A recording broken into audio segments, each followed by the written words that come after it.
amazi si yayandi nimwoge magazi. Turi mu kibaya Idura. Nebukadinezari yashinze igishushanyo cy'izahabu ngo tukiramye. Saduraka, Meshake, Bedenego na Daniyeli barapfukamye bari gutakambira Uwiteka ngo atange imbaraga zingana n'igihe duhagazemo. Niba hatabayeho kumvira umwuka, ntabwo inkota y'Uwiteka yabura kurya. Bibiliya iravuga ngo nimwanga kumva mukagoma, inkota y'Uwiteka izabarya. Shuti yanjye, Imana yaragutoraguye uri mayibo ku muhanda, ndetse irakwambika ikuvugaho ijambo iraririnda, gushyira habona abantu barakureba ugira ngo nukubera ibizigira byawe. Ariko bene data, urwego rwose uriho mu gihugu icyo ari cyo cyose, wibuke ko hari igihe wabundabundaga ubwira Imana ngo Mana nunkiza irya none nkararira nkarya, nabona mvuye mu magi, nzagaburira abashonje, nzambika abapfakazi, nzita ku bababaye. Uyu munsi waradamaraye, ndetse urabona ko ari wowe ukwiriye kubaho abandi bari kuvuga ubusa. Imana yarakuzamuye igushyira hejuru nk'ibiti by'i Lebanon, iguha ubwiza bwayo, none inyiturano ni ukuyisebya ku karubanda. Reka mvuge ko ibyo umuntu abiba ari byo azagira gute azasarura. Mukabije kuba babi, abantu mukabije ubugome, ndetse kugeza ku rwego mutari guhemukira bagenzi banyu gusa, ahubwo murimo murahemukira n'iyabaremye. Iyababumbabumbye mu gitaka nayo murayihemukiye. Ese uburakari bwayo umunsi bwabaziye, aho n'ababaha amazi bazayabaha. Reka mvuge ko aho uri hose nagucyahaga nka mwene so musangiye kwizera muri Kristo Yesu. Niba waramanitse ikiganza ukatura ko Yesu ari umwami, akwiriye kuba umwami w'amaso yawe, akwiriye kuba umwami w'akanwa kawe, akwiriye kuba umwami w'ibirenge byawe, akwiriye kuba umwami wa buri rugingo rwose rugize umubiri wawe. Ariko kandi ntitwirengagije ko umwanzi ari kuzerera ashaka uwacoshomera. Bene data, Imana ibanyambikira imbaraga kubera ko ibihe birakomeye, biragoye. Abahetsi bacitse intege. Ariko reka tuvuge ko urugendo ruracyari rubisi, ruracyakomeje. Hari umuririmbyi uvuga ngo twebwe abasiganirwa aho dutegekwa. Amahoro ya Kristo abane nawe, shuti y'umusaraba, mukundwa mu mwami wacu. Ndagusuhuje mu izina ry'umwami wacu. Reka niba ndatangira nsenga, niba ndabyihorera ntabwo mbizi, ariko murabizi ko murabona ko n'ubundi tumeze nk'abari gusuka agatonyanga mu nyanja, ntacyo biri gutanga ku bijyanye no gucyaha abantu. Ariko ndagira ngo mbamenere ibanga ritoya ku bantu bakurikirana social media. Mushobora kuba muri gukurikira ibintu biri kubaroga, kandi deni mugahindukira mukatubwira ko mukeneye amasengesho. Ariko nanone hari ikintu umwuka yampishuriye, anyereka ko umuntu ukurikirana unywa amazi mabi kugira ngo bamuvure inzoka zikire bitwara igihe kinini, kandi bimusaba umuturura cyane cyangwa ibinini birura cyane. Hanze aha kuri social media murabibona ko dufite abapastori, abahanuzi, abavugabutumwa benshi batandukanye mu ngeri zitandukanye, badagonda ijosi, badakorwaho cyangwa se n'Imana ntekereza ko batakiyumvira. Si uguca imanza, ariko munyihanganire kuko ibintu bigezaho biturenga twebwe nk'abapostolike. turi gushaka nkatwe turi kuvuga wenda ku mbuga nkoranyambaga Imana yahaye favor nibura ijwi ryacu ritoya ko hari abake ryakumvikanamo. Nakunze ko hari ikiganiro ubushize twanyujijeho, mwaragikunze, abandi aho natambutse muri Nyabugogo muransuhuza muti rwose inkweto wambara turambarana mu bijyanye n'ifuhe. Imana ibahe umugisha abacuruzi bari aho Nyabugogo, abari mu mujyi, muravuga muti muri uriya murongo urabudufashije, gumucyahe, gumana inkoni yo gucyaha ahari wenda bizagira umusaruro. Mu by'ukuri nanjye koko nabonye ko nkwiriye gukomeza kuvugira ibyo mvuga kugira ngo habeho kugorora inzira z'Uwiteka.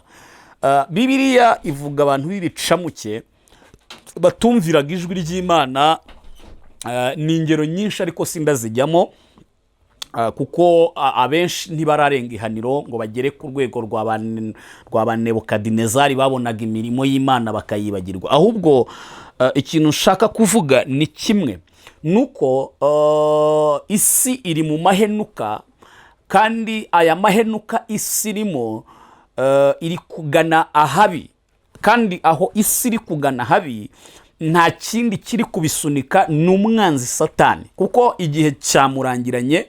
Nta bandi rero agomba gukoresha, agomba kwinjira mu bitiriwe izina ry'Uwiteka kugira ngo abagire ibikoresho bishobora gukora cyane. Kuko niba hari abantu bakora cyane buriya imirimo itagaragarira amaso y'abantu, ni abakozi b'Imana, turavunika cyane. Iyo Satani rero aguciye urwaho agakurekrita, akagukorera icyo bita recruitment, ukavuga ibyo ashaka, mu by'ukuri kukurekura biragoye. Ni nayo mpamvu mubona ko kuko igihe giheruka kiri kudusatira, kandi umwanzi we igihe cyamurangiranye, umuriro wacanwe. Abanga Imana ntibayisenge bagomba gupfa, ntibibukwe, bazapfa bose ntibibukwe, ariko abakunda Imana bazazukira ubugingo buhoraho. Niyo mpamvu rero Satani we yifuza iteka kunyaga ubugingo. Maze iminsi ndi kumva muri nge niyumvamo ko ubugingo bwa benshi buri kugenda bunyegera, bugenda buplanetera, bumanuka, buzimira, buburirwa irengero ubugingo bwa benshi. Ubugingo iyo mbuvuze ntabwo ari uyu mubiri twambaye. Uyu mubiri, reka mbamenere ibanga torero ry'Imana munkurikirana hano kuri Riratashye Ministry, ndagira ngo mbabwire ko uyu mubiri twambaye ufite amakuru. Uyu mubiri ufite amakuru yuko utazabona Imana. Aya makuru arizewe kuko uyu mubiri twambaye wo urabizi ko utazabona Imana. Hanyuma Yobu we yarabivuze ngo uruhu rwanjye nirumara kubora ngo nibwo nzarebesha Imana, amaso yanjye azayireba saa yundi. None kuko umubiri rero uzi ko nta na rimwe uzabona Imana, umuntu w'indani ari uzabona Imana, uyu mubiri urimo uroshya abantu benshi ngo bawunezeze mu mivugire, babe indakoreka, babe ibicamuke mu mwuka. Noneho muri kwa kubora n'ubugingo buzabe bwarafashwe. Noneho Satani azajya avuga ngo wagiraga gutya suzi ko uri gukora neza. Rero kugira ngo utazisama wasandaye, ndagusabye hitamo kunywa amazi mazima. Erega ndi Nowa uri kuburira abantu ko bakwiriye kujya mu nkuge, bakwiriye kujya mu nkuge.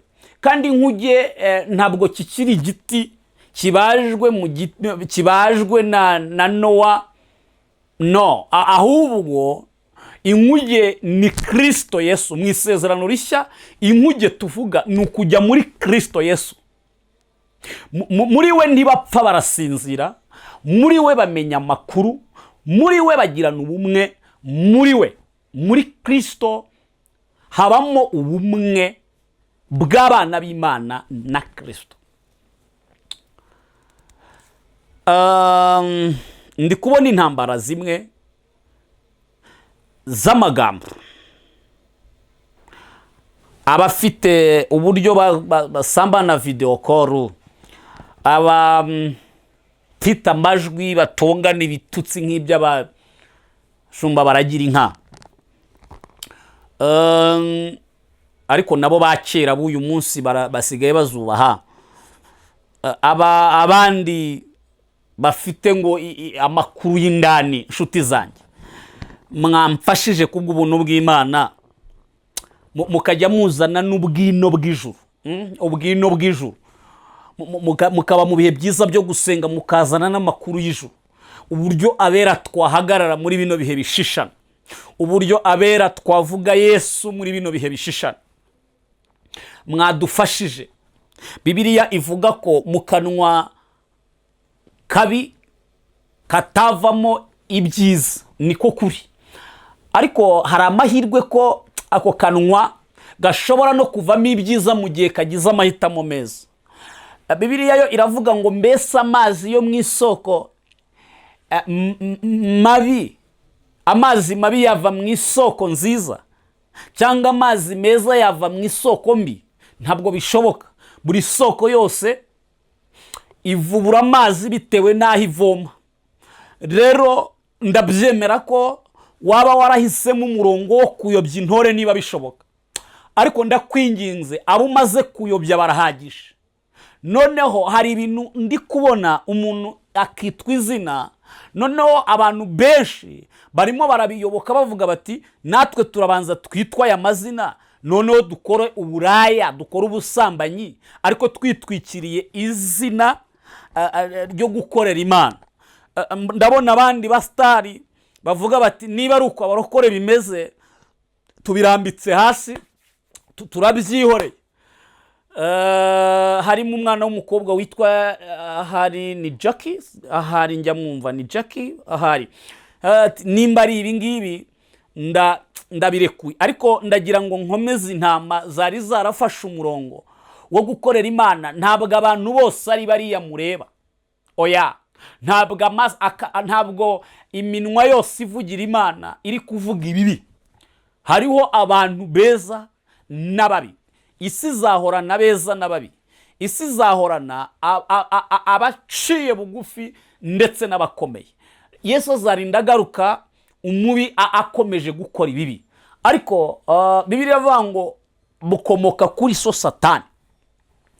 Inshuti z'umusaraba, bera b'Imana muri mu bihugu bitandukanye, reka mbasabe nimugabanye kuroga amatwi yanyu, kuko Imana ishobora kuzavuga bamwe muri mwe mukurikiye ibitagira umumaro, kandi hazabaho kuregereta, hazabaho kuvuza induru, hazabaho gusubiza amaso inyuma, uvuge ngo iyo mbimenya. Mbabarira utazaririmba ikorasi ivuga ngo iyo mbimenya nari kureka ibindangaza nkibonera Yesu, nkifatira Yesu tukabana akaramata. Haleluya. Igihugu cyose urimo ndagusabye, hariho abakozi b'Imana benshi, hariho abavuga butumwa ku isi yose bari kubwiriza iby'impanda y'imperuka, bari kuvuga uburyo Kristo azagaruka, ndetse bari kugaragaza n'ibimenyetso aho bigeze. Bibiliya nayo ni igitabo kirimo ubuhanuzi bugaragaza igihe Yesu azazira, ariko kandi ntituriho ngo tubitangaze kubera ko namwe murabizi ko ni ngombwa kubisoma. Bibiliya ivuga ngo azaza igihe mutagira gute, mutabitekereza, ni mutwara ko gusa. Ariko mbakumbuje kongera gusubira ku rufatiro ruzima. Gucyaha biri mu nshingano yanjye nk'umushumba, ariko kandi ntabwo nyaha abantu nk'ubasuzuguye cyangwa nk'utazi ko iyi si iri gukanyaga abantu. Birashoboka kuvuga ibintu ukabona muri account yawe ya YouTube amayera ari kuzamuka yirukanka, ariko se ntunatekereza ko nubwo uzayarya uzayajyana ku bwiherero, azaca hanasohokere hasi. Ariko ikintu wabibye umwana azagisanga, igisekuru cyawe kizaba kirangwa no kuvuga ngo Sebishyimbo wa wundi wagiraga kontenti kuri YouTube yitwa gutya na gutya, ngaho umva umurage uri kuraga abawe, umva umurage uri kuraga abakobwa uri kubyara. Ese ubu bene data, noneho abamama bo muri kuntangaza, harimo umwe we wanyeganyeje izi mbuga, ariko Imana ishimwe ko jyeweho icyo Imana yambwiye nuko yamaze kumuruka, yanze kumva, yanze kwihana, Imana yamaze kuruka. Hanyuma nyine hari igihe utumira abahanuzi b'ibinyoma, umuntu akajya avuga ati zenemo, ati menya amatasi n'amadongozi niya paracetamol, ibinini farumasi, Imana iragukunda kandi ari ukubera ko hari ibihumbi 20 azi ko ari bugukureho cyangwa je ari bumwe wawe, ukagira ngo wavuganye n'Imana byahe byo karya. Imana yamaze kukuruka mama, Imana yamaze kukuruka. Niba hatabayeho guca bugufi ngo wihane, Imana yamaze kukuruka. Kandi si we gusa, Imana yambwiye ko igiye kugikubita umwe kugira ngo n'abandi bigireho. Ariko ngo igitangaje ngo ntabwo twiga, ngo ahubwo duhora dusibira. Wowe urabizi ko abantu batunze amavideo yawe uri gukora ibiteye isoni, ariko urakihagazeho, ntabwo ushobora kujya ku karubanda ngo uvuge ngo bene data maze imyaka n'imyaniko mu binyoma, abashumba bambabarire, abavuga butumwa bambabarire, abahanuzi bambabarire, mu nyingingira Imana, utumira abakozi b'Imana, dufate iminsi 2 dusenge, duhamagare Yesu akugarukeho, aguhereze izindi ntwaro zo kurwanisha, kuko izindi zo warazijugunye. Iyerekwa ryawe riteye ubwoba wowe, iyerekwa ryawe riratangaje. Nirinze kujya mvuga ngo gutya na gutya, ariko ndagira ngo mbabwire ko igihe kigeze ngo abantu bitirirwa izina ry'Imana bace bugufi, dusenge. Amazi si yayandi nimwoge magazi. Turi mu kibaya Idura. Nebukadinezari yashinje igishushanyo cy'izahabu ngo tukiramye. Saduraka, Meshake, Bedenego na Daniyeli barapfukamye bari gutakambira Uwiteka ngo atange imbaraga zingana n'igihe duhagazemo. Niba hatabayeho kumvira umwuka, ntabwo inkota y'Uwiteka yabura kurya. Bibiliya iravuga ngo nimwanga kumva mukagoma, inkota y'Uwiteka izabarya. Shuti yanjye, Imana yaragutoraguye uri mayibo ku muhanda, ndetse irakwambika, ikuvugaho ijambo iraririnda, gushyira habona abantu barakureba ugira ngo nukubera ibizigira byawe. Ariko bene data, urwego rwose uriho mu gihugu icyo ari cyo cyose, wibuke ko hari igihe wabundabundaga ubwira Imana ngo Mana nunkiza irya none nkararira nkarya, nabona mvuye mu magi, nzagaburira abashonje, nzambika abapfakazi, nzita kubababaye. Uyu munsi waradamaraye, ndetse urabona ko ari wowe ukwiriye kubaho abandi bari kuvuga ubusa. Imana yarakuzamuye igushyira hejuru nk'ibiti by'i Lebanon, iguha ubwiza bwayo, none inyiturano nukuyisebya ku karubanda. Reka mvuge ko ibyo umuntu abiba ari byo azagira gute azasarura. Mukabije kuba babi, abantu mukabije ubugome, ndetse kugeza ku rwego mutari guhemukira bagenzi banyu gusa, ahubwo murimo murahemukira n'iyabaremye, iyababumbabumbye mu gitaka nayo murayihemukiye. Ese uburakari bwayo umunsi bwabaziye, aho n'ababaha amazi bazayabaha? Reka mvuge ko aho uri hose nagucyahaga nka mwene so musangiye kwizera muri Kristo Yesu. Niba waramanitse ikiganza ukatura ko Yesu ari umwami, akwiriye kuba umwami w'amaso yawe, akwiriye kuba umwami w'akanwa kawe, akwiriye kuba umwami w'ibirenge byawe, akwiriye kuba umwami wa buri rugingo rwose rugize umubiri wawe. Ariko kandi ntitwirengagije ko umwanzi ari kuzerera ashaka uwacoshomera. Bene data, Imana ibanyambikira imbaraga kubera ko ibihe birakomeye, biragoye, abahetsi bacitse intege. Ariko reka tuvuge ko urugendo ruracyari rubisi, ruracyakomeje.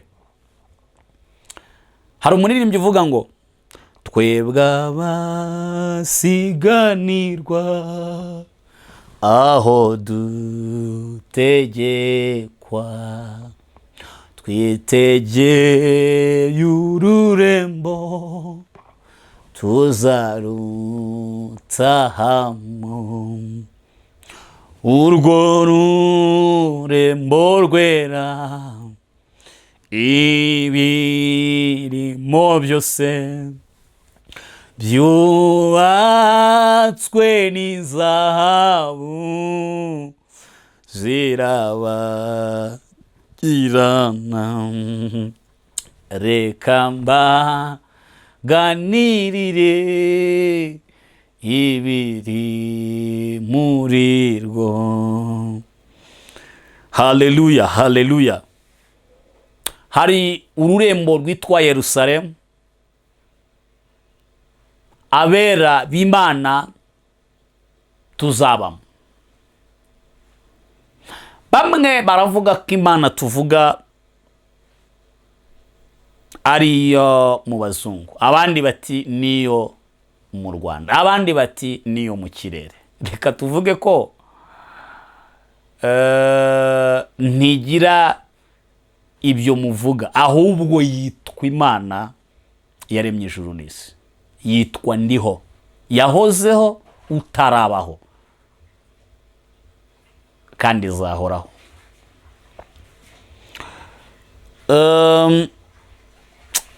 Umuntu yanyoherereje video arambwira ati ariko nunavuga ko tuba tubeshyera abantu, jya ureba ibyo twakira bikaturenga tukabishyira ku karubanda. Hari undi wigeze kunyandikira komenti arambwira ngo none niba uri umukozi w'Imana wagiye usanga abo ngabo, wagiye ubasanga ukabahugura. Reka mbabwire ko igihe tugezemo twebwe turi kurokora intama ziri kuri izi mbuga nkoranyambaga, kuko ibiri kuba biri kubera ku karubanda, ibivugwa biravugwa isi yose yumva. Kuki twe turabijyana mu gikari byaje ku karubanda? Nujya unyandikira comment jya ubanza utekereze.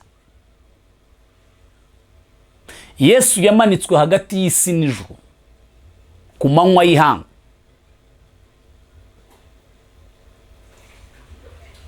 Abamuhamya natwe tumuhamya ku manywa y'ihangu. Turamuvuga mu bihanamanga, turamuvuga kuri izi mbuga, turamwamamaza aho twicaye hose, kubera ko ntidufite kubiceceka. Ibintu Yesu yadukoreye ni ibintu bikomeye, ni ibintu bidasanzwe. Reba nawe wowe kugira ngo Imana igutoranye ibone kuri uwo kwizega iguhindura umugaragu wayo. Shimira abakozi b'Imana mwampamagaye mukiyeza muri imfura, muri cya gitondo cy'umuzuko. Ndifuza ko tuzaba turi kumwe namwe. Hazabaho kuramya no guhimbaza Imana gusa, ubwo nibwo tuzaba turirimba izabanesheje. tekereza neza uburyo utwaye agakiza, tabuhetse ingobyi umwana yaraheze kera we.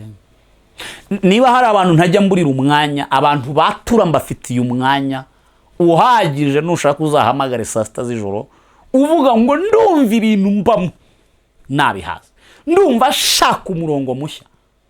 Ukwiriye kwitandukanya n'ikibi, ukwiriye kugira amagambo aruhura abandi umutima, ukwiriye kugira amagambo y'ubumana muri wowe. Ndakwinginga kubw'imbabazi z'Imana, tanga umubiri wawe nk'igitambo kizima gishimwa.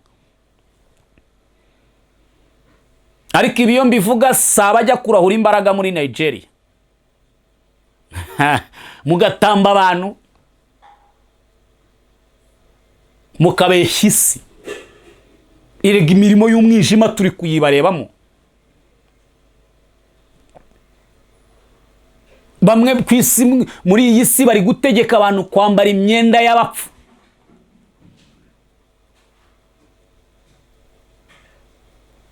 Imyenda yo kuramya ikigirwamana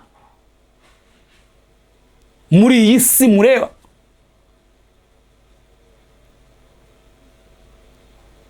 Bamwe bari gukora ibiterane babanje kurigisa ubugingo bwa benshi. Uko umuntu agiye gukora igiterane hagapfumo, uzwi n'utazwi. Ntayenga ngo muravuga Yesu, ntabwo ari Yesu, muravuga Bari Yesu, muravuga utari we, murayobya benshi, murangiza benshi, muri babi no ku cyumweru.